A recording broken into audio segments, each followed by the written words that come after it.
Well, the coronavirus is here, and it's not a question as to whether or not it's going to impact your business. The only question is it going to have a negative impact or a positive impact? This is the Philip Gagnon Show.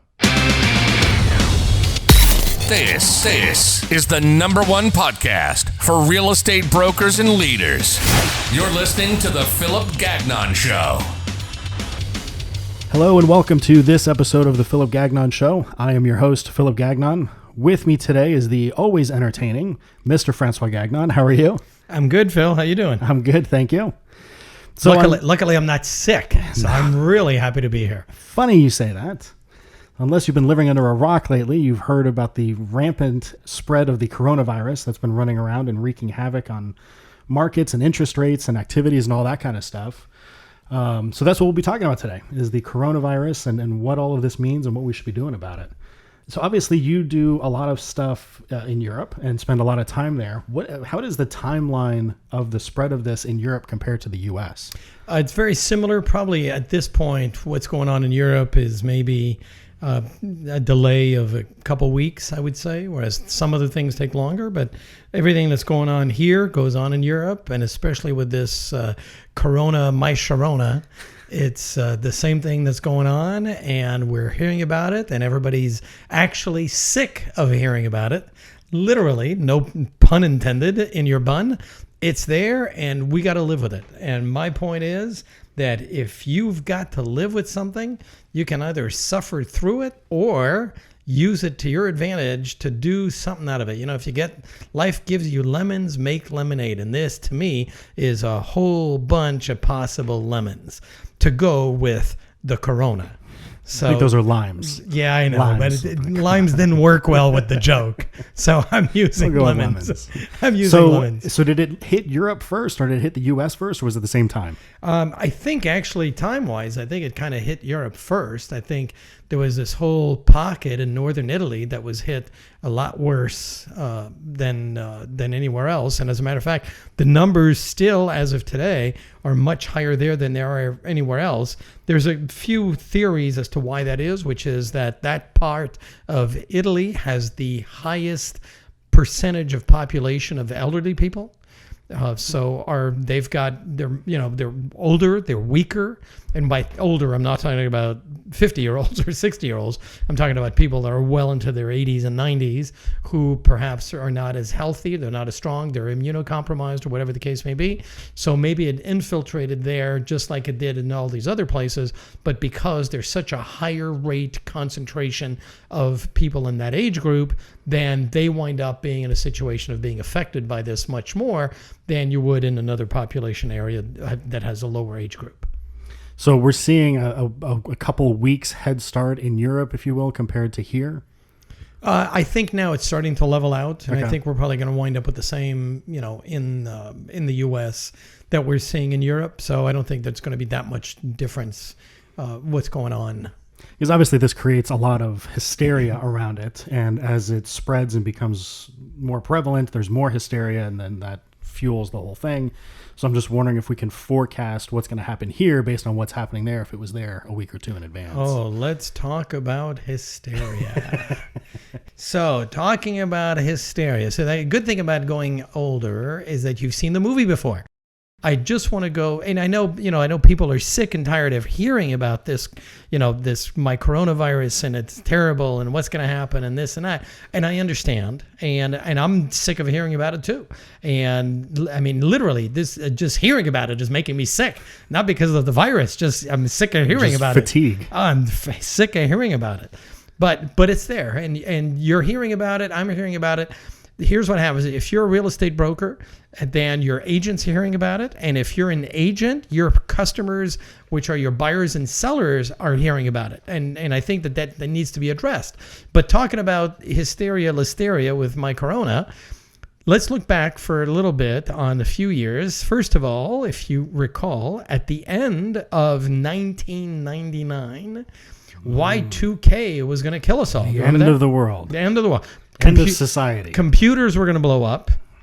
Airplanes were going to just drop out of the sky at midnight. If you were in a plane at midnight at 12:01 second, boom, your plane was gone. fall. The lights were going to go out. It was going to fall out of the sky. That didn't happen. Run on the banks. Oh, money's everything gonna was disappear. end of world. That was it. In 2001, a year later, you know what was going to kill us? Anthrax. Anthrax was going to kill us. Suddenly, Post anthrax came 9/11. out. Anthrax was going to kill us, and that was going to be an absolute disaster. In 2002, the West Nile virus was going to kill us. That was a horrible thing. 2003, SARS was going to kill us. But then, the hysteria took a break for a year. And in 2005, the bird flu was going to kill us. If you remember that avian one. flu. That was a good one. That was just dramatic. And then in 2006, it was E. coli who was going to kill us all. And then again, it took another break for a year. I don't know what happened in 2007. Somebody was, letting It up. wasn't an election year. It wasn't an election year. It was a change of command at the WHO. I don't know, whatever it was. But in 2008, the bad economy was going to kill us all. Ah, yes. Now, the bad economy, and I will stop here and just make a parenthesis. The bad economy was an issue. There's no question. Mm-hmm. And that, to me, was a real thing. Yeah. And it was a real thing because the people got really hurt, and it got people that... Well, it affected everybody. It affected everybody. This other stuff was small pockets, and while they may have been deeply affected, it wasn't everybody. It wasn't, you're right. But this affected everybody in a lot of different ways. However, and we'll come back to this after, but 2008 was also a year of opportunity for people who wish to see it that way. Absolutely. So, but we'll talk about that in a minute. Let's go on to 2009. We had the swine flu that was going to kill us in 2009. In 2012 was the Mayan end of the world. Do you remember that? 2012, the Mayan, because the Mayans, they knew so much. What if they were right? What if they were right? They knew so much. What They if they know just what's didn't have a going on. tablet big enough? They didn't, and they were lacking memory. Their memory chip was only one rock. They needed 3 rocks. And so 2012, the Mayan end of the world, everybody knew. In 2013, North Korea was going to blow us all up. In 2014, Ebola was going to kill us. That was it. Ebola's coming. Here it comes. Yeah. So, and then 2016, we had Zika virus. In 2016, that it was was a going to scary kill us one. all. That was so scary. It was just unbelievable. 2019, measles were going to kill us all. And now we've got the coronavirus. That's going to annihilate the world. Now, my point is that I am certainly not a medical expert in any way, shape, or form.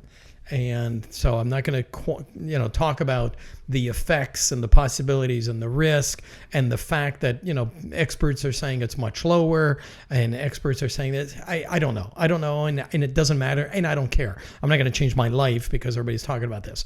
But here's what I'm saying is that if you're a small business owner, which is what most real estate brokers are, I mean, we're not multi-billion-dollar industries, real estate office, whether you're generating 5, 10, 20, 30 million a year or more in gross commissions, you're not, this is not a huge corporation, it's a small business. You need to work to make money. And your people, your salespeople, they need to work to make money. Now, you can either take a position on this to suffer through it and feel the pain and just the paralysis analysis of the dialysis and sit on your couch and wait till my Sharmona comes knocking at the door, or you see it as a possibility to do something. And seeing it as a possibility to do something means what exactly is taking place in people's minds and what's happening. So let's talk about the effects of fear. Well, let's go. Let's take a step back from that. Let's talk about what fear is. Okay, I totally agree. So, fear, I heard somebody explain this the other day, and I forget where I heard this. But somebody said that fear is constantly trying to put ground beneath your feet. So if you feel like you're free falling or you're out of control or things are going crazy, you fear and you sort of worst case scenario and you try and stick stuff under your feet so you feel like you got something to stand on. Right. Which doesn't necessarily make sense, number one, when you think of it that way. And number two, it definitely doesn't work. Right. So you end up in this place of trying to constantly make up stuff so you can feel like you're in control, because that's really what fear is. Right. Is not being in control. Absolutely. And so you end up coming up with all these crazy scenarios. And that's where you end up with fight, flight, and freeze. Yep. And most people end up freezing. And now it may manifest in one of multiple ways. You come home and you're short with the kids and you yell at them and and then you end up wanting to run away because you hate this job because you got to work and Completely. nobody wants to cooperate, and then you end up not doing anything because you're totally frozen. Right. Yep. You end Absolutely. up with all three. Yeah. I'll give you another acronym for fear. Okay. And again, and I'm not saying that the coronavirus is not a serious thing, because maybe it is. I don't think it has proven to be that as of right now. I think what has proven to be true as of right now is everybody's reaction to it seems to be way over the top of what the actual problem is. In relation to what's actually happening. Exactly. So I'm not saying that this is nothing. I'm saying that the reaction to it is just overwhelming. But I'll give you an acronym for fear, okay? FEAR, false evidence appearing real. So what does that mean? That means that I'm walking down the street, and as a small child, let's say I was attacked by a dog.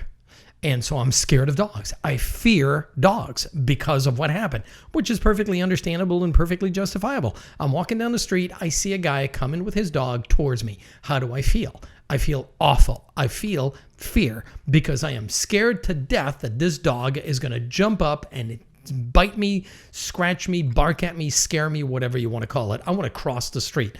Why? Because I see the dog, which is this animal that's there, and I'm convinced that he's going to bite me. False evidence appearing real. So I think it's really important to be careful not to feed into this whole fear thing and ask yourself, is this real, or am I just scared and afraid because of what I think this is and what I think it may be and what I'm told this could turn into? Yeah, or is this real? That's fear spiraling. Totally. You get into these worst case scenarios and what if Absolutely. and what if and what if. Absolutely. And you end up just making up this false reality that Correct. doesn't exist. Correct. Now, you bring up the thing about, what happens when people hit fear, and this goes back to the way that we're made, and which is to survive, and the way that we're made is to exist. The world in which we live in today is very different than the world that humans have existed in for hundreds, if not thousands of years. Absolutely. And so we don't have to fear monsters, dinosaurs, tigers chasing us. We don't have to fear the elements. We don't have to fear, quote, tribes coming after us, particularly in the United States. That's not going to happen. I mean, there's some circumstances, but it's certainly nothing like it was 1,000, 5,000, 10,000 years ago. But in order for humans to survive, we had to be programmed with this reaction to fear. And so the reaction to fear is, as you stated, is either fight. So bears coming at you, you fight the thing. You're in the water and an alligator comes at you, you fight the thing. You don't sit there and go, oh, how cute he is, let's pet it. Right. So you go, whoa, I'm not going to put this on my shirt just because it's an alligator. So this is a problem. I need to deal with this.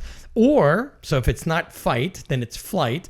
I take off running. So just get the hell out of here. So there's an alligator in the water, there's a bear in the woods, there's a lion coming after me. Or I hear rocks coming, just run. I mean, just whatever you do, just run, get the hell out of the way. You don't even look, you just run. So funny, you're at a baseball park, and all of a sudden somebody hits a fly ball up in the air and it goes into the stands, and people go, look out, people are running. Why are they running? They may be running to where the ball's going to hit. They can't see it. Right? You can't see it. You don't even know where the heck it is. Instead of just staying still and seeing where it hits, you run. Why do you run? Because that's what your instinct tells you to do, which is not logical, but that's the way the programming works in order to avoid a potentially dangerous incident.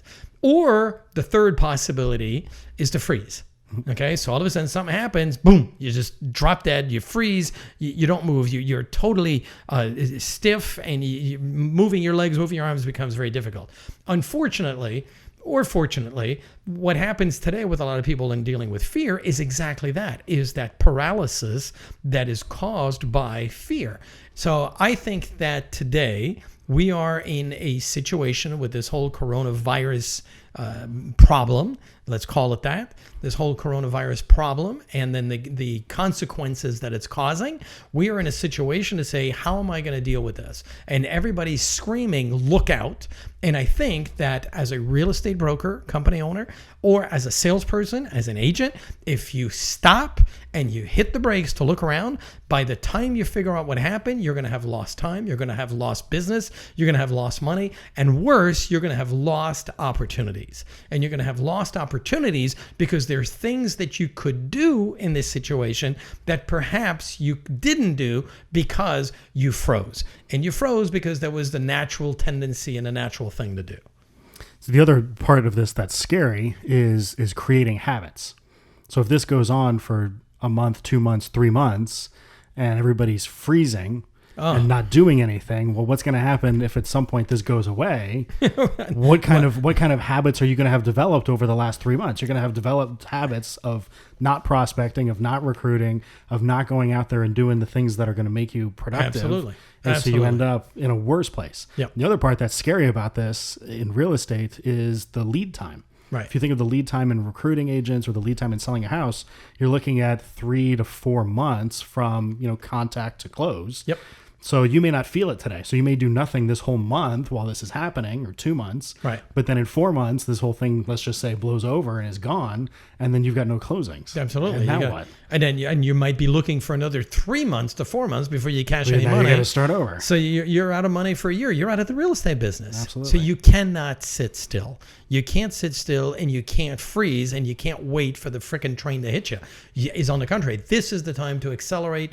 This is the time to put your foot on the gas and to do something. This is the time to move. And I think that for companies that are willing to be foresightful, that are willing to look forward, they're willing to think, as opposed to reacting to fear, but as rather acting on the situation, not reacting, but acting on the situation, which are two different things, then you act on something based on thoughts, based on processes, based on understanding, based on intelligence, as opposed to reacting, which is just a knee-jerk reflex to An something. emotional response. An emotional response is a reaction, as opposed to acting on it, which is a thought-out process. Strategically thought out. Exactly. Absolutely. So what's happening now, I think, is you have got real estate companies, real estate brokers that are reacting by saying, wait a minute, let's wait. Let's see what happens. Let's see what goes on. Let's see what's taking place. I think you've got a lot of that going on. I think you've got a lot of home buyers that are thinking the same thing. And you've got a whole lot of home sellers that may be thinking the same thing. Now, whether I want to talk about, and this is an important issue here, because as we're making this podcast talking about this, that it's easy to say, I don't want to talk about that. I'm sick of talking about this. I don't want to talk about this. This is a pain in the neck. Why are we talking about this? I agree, but your customers are hearing it anyway. Whether you want to talk about it or not, they're getting the information. It's being drilled into their heads 5 times a day. So my point is, why ignore it? Don't ignore it. Take advantage of it. Take advantage of the opportunity. To me, it's got the possibility of being an opportunity, not an opportunity to sit on the couch and wait for the train to hit you. Right. That's not the opportunity I'm talking about. The opportunity I'm talking about is that your competitors are sitting around worrying what's going to happen. Maybe it's an opportunity to pick up some market share. As the sellers are scared of what to do and nobody's got answers to them, maybe this is an opportunity to bring them answers that others can't provide. As the buyers are worried about what to do and thinking, oh, we'll just wait, we'll just sit here, maybe this is an opportunity to show them what could be done that others are not showing them. And from a recruiting standpoint, maybe we're not going to recruit right now because we're not sure what's going to happen. Well, maybe this is an opportunity to recruit specifically because nobody else is doing it, because everybody else is fearful paralyzed. and worried and is paralysis. Exactly. Yeah. So this is an opportunity, I see it, to take advantage of the situation. And it's an opportunity that can be created and that we can use particularly now more than ever as we talk about technology.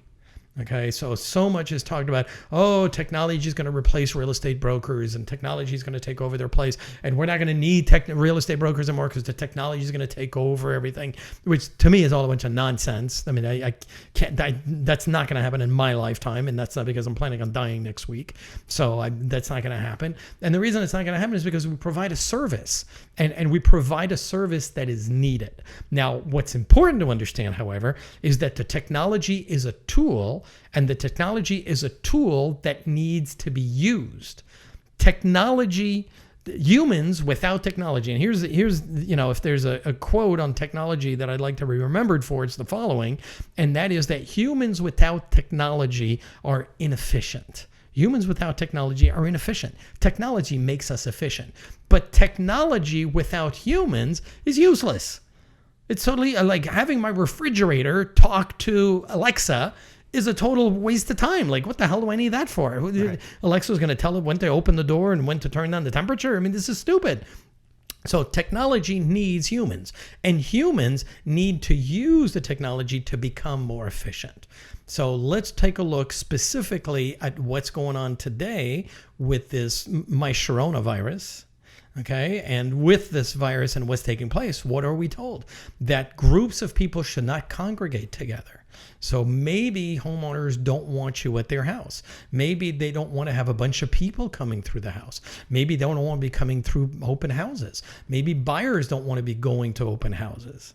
Now, if we take a look at it from a very real estate specific standpoint, what does that mean? Well, through technology, and just think through this with me, through technology, is it possible to create environments and circumstances whereby a homeowner could show me as an agent his house without my having to go to the house? Is that possible? Yes. Is it possible that then I can do a presentation of myself to the homeowner via technology, through a YouTube video, through Facebook, through a FaceTime video, whatever the case may be? Is it possible that I can then show examples to the seller of other properties, show him the CMA online without having to go to his house? And is it possible that I can have him sign the listing and whatever else through electronic signings or whatever, digital approval or whatever the case is? That's also possible. So that technology is there, technically, for me to go through the entire process with the seller in order to be able to obtain a listing without anybody stepping into his house and without me having to go there. And my point is not that anybody's going to do this. I can't imagine that would, maybe that would happen, but that's not the point. The point is to open up your mind and to use this as an opportunity to communicate on it. Be a leader and say, hey, in our company, we realize that some of you homeowners may be concerned about having people coming through your house. If you don't want people coming through your house, guess what? We've got the knowledge, we've got the ability, we've got the means, we've got the technology to be able to put your house on the market, put it up for sale, show it to buyers without anybody coming over. Does that create an opportunity for a potential seller who says, I don't want a bunch of people coming through here. I'm scared. I'm worried. I don't know what's going to happen. Now, I can say, stop being an idiot. Why are you so stupid? Is everybody in your family that way, or are you just the exception? But that's not going to get me the listing. Or I can say, hey, I understand your concern. And you know what? We've got all the technology needed to address it. When you look at what takes place with technology, and we talk about companies like Amazon, we talk about Airbnb, we talk about Uber, we talk about Netflix, they have not invented technology. They have used technology. We talk about this so much in the real estate business. This, to me, is a phenomenal opportunity for the real estate industry to use the freaking technology we keep talking about so much, but to use it in a positive way in light of the circumstances. Don't dismiss your seller's concerns.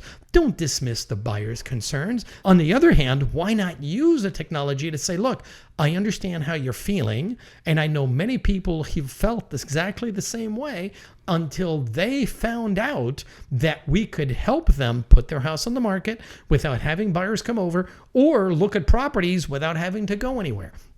That's called the feel, felt, found approach.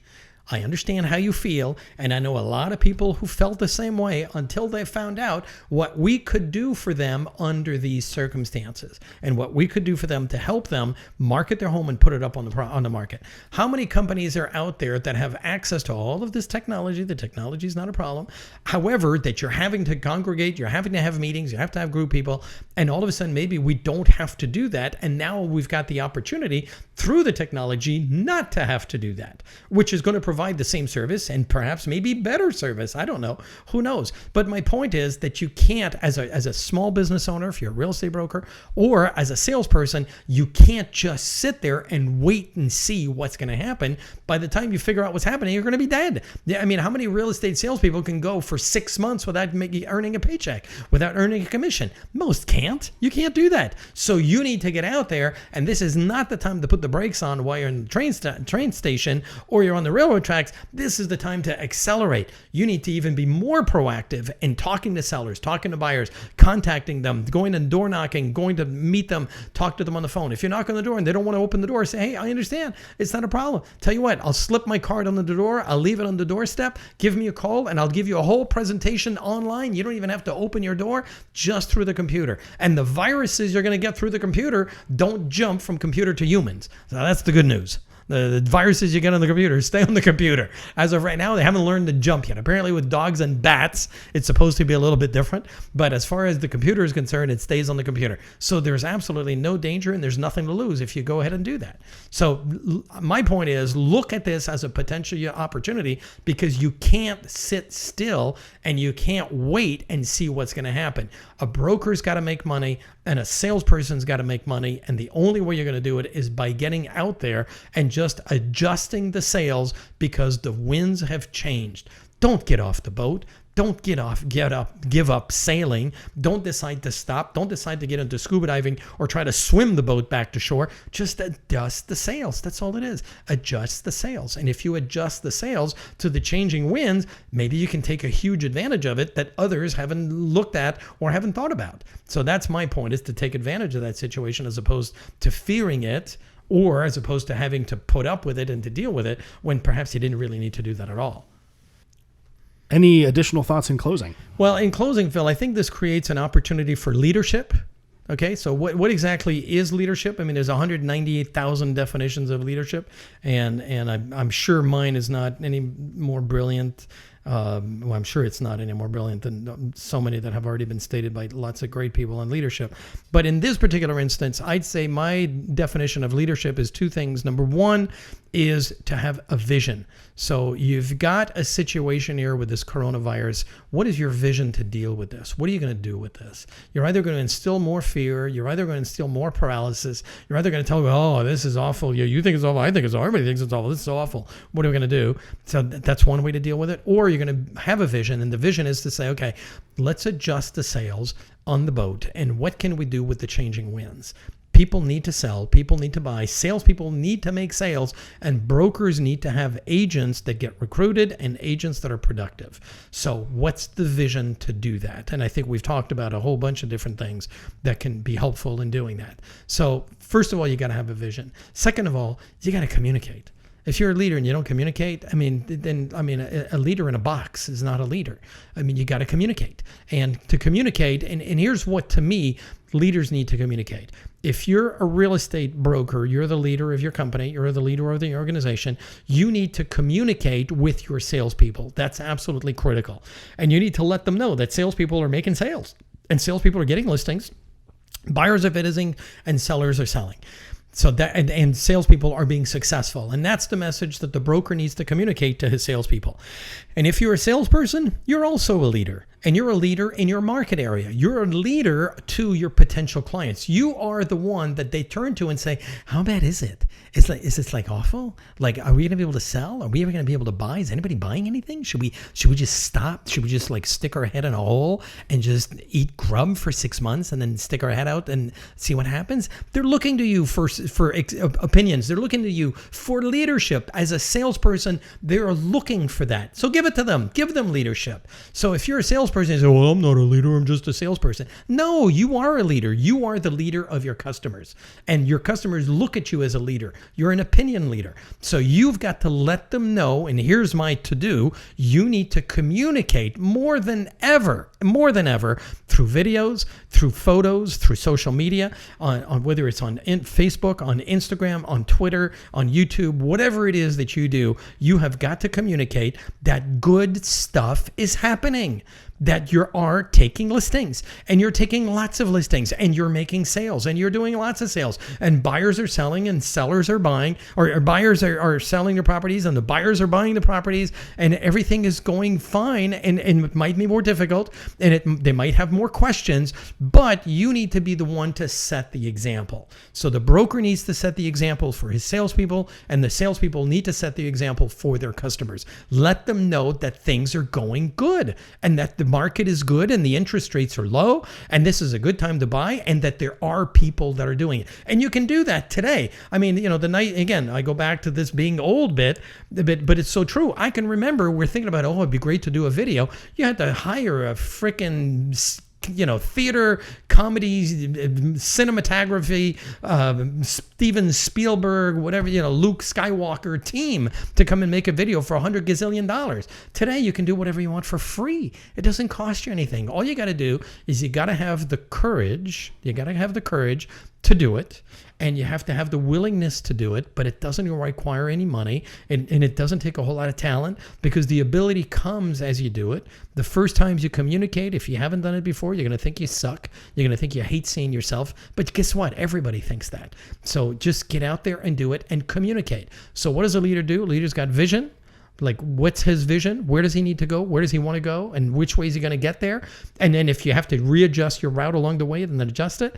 And a leader communicates with his people, with the people that are looking to him for leadership or looking to her for leadership. And they communicate as to how things are going, what's taking place. And as long as you do those two things and you do it well, you will increase the amount of business that you do. We talked about it earlier when we started talking about how in 2008, the market took a turn. And you know as well as I do, there are businesses and companies in 2008 that actually increased their market share, which doesn't make any sense. How do you do that with the market? There's fewer transactions. How do you increase your market share? Well, the way that happens is because a lot of people sat on the couch waiting and see what happens. The paralysis analysis. So you analyze things to death and you stay on the couch and you don't do anything, as opposed to the people that got out there and said, you know what, there's less competition. There may be fewer transactions, so less competition. Let's get out there and beat the bushes, and let's get out there and let's accelerate, as opposed to waiting on the railroad tracks to see who's going to hit us. Let's get out there and accelerate and push the pedal to the metal and see if we can turn this freaking lemons and make some really good lemonade out of this. And I don't know what's going to happen with the coronavirus. Who knows? Time will tell. However, based on the whole litany of viruses that were supposed to hit us over the years that we've survived, I'm saying we're going to survive this one as well. I don't know how long it's going to take. I don't know what's going to happen, but I know for a fact that if you're a real estate broker or you're a real estate salesperson out there and you're listening to this and you do nothing, you are going to die. You're absolutely going to die. There's no question. On the other hand, if you accelerate, you can actually do better than you thought you could do, because you will surpass those that are sitting around and waiting. Thank you very much. This was very powerful, insightful, entertaining, as always. So I appreciate you taking the time to be with us today and sharing your thoughts. Thank you, Philip. Hopefully you found something helpful or insightful in today's episode. If so, I'd ask you if you could please leave a comment or like on Facebook or rate us wherever you may be listening. That would really help me out, and it would help other people like yourself find the show and find these episodes. Thank you so much, and we'll see you next week. This was the Philip Gagnon Show. Be sure to visit us on Facebook at facebook.com/The Philip Gagnon Show and join in on the conversation, access the show notes, and discover some fantastic bonus content. The Philip Gagnon Show.